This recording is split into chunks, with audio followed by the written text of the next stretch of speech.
Yeah, g'day, it's Michael Quinn speaking from the working group for the call for the Royal Commission into the Department of Veteran Affairs.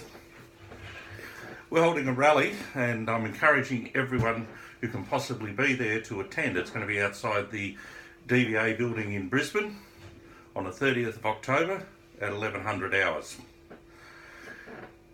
We need more than ever to keep the pressure up. At the moment we've had a Senate inquiry go through and recommendations have gone out from the Senate inquiry, and the Minister is trying very hard to try and meet these recommendations, but as usual things get whitewashed down in the DVA bureaucracy. One of the recommendations was for the department to have a legislative review, and that's based on the legislation being too confusing, too much, too different from one veteran to the other. DVA in its normal run has put the review into place. It's called forward all the ex-service heads to come in so that they can come forward with ideas and put them forward. I read through the agenda, and the first line of the agenda says that the Finance Department's going to be coming down, briefing in the group about how this is going to be cost neutral, and anything which isn't cost neutral will not be considered. Now, this is, to put it bluntly, completely arse about. If you're going to have a review into legislation, first of all you highlight the problem.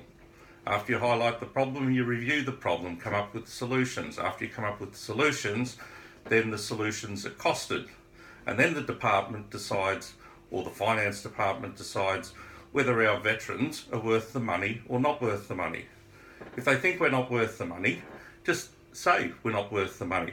But in the meantime, we need to keep the pressure up to keep these bastards absolutely honest, because they're not. They lied in the Senate inquiry. We had veterans walk out on Major General Craig Orme because he started lying when he was giving evidence to the Senate inquiry. Now we've got the same group manipulating the recommendations from the Senate. Now, without them taking this seriously, we are not going to get anything fixed. We've got the Senate inquiry, we've got the recommendations, and the department and the Minister are paying lip service to us. One of the other recommendations was for a national audit into the Department of Veteran Affairs. This has to be done, because without this being done, we won't know whether the department is capable of fixing up the schmozzle it is in at the moment. If it's not capable of doing it, we need a Royal Commission to fix the problem. Come along on the 30th, support the Royal Commission, let's make sure that these bastards are held to accountability, and let's get our veterans what they rightly deserve, not what is being dealt to them by an inefficient department. Hope to see you there on the day. Thank you.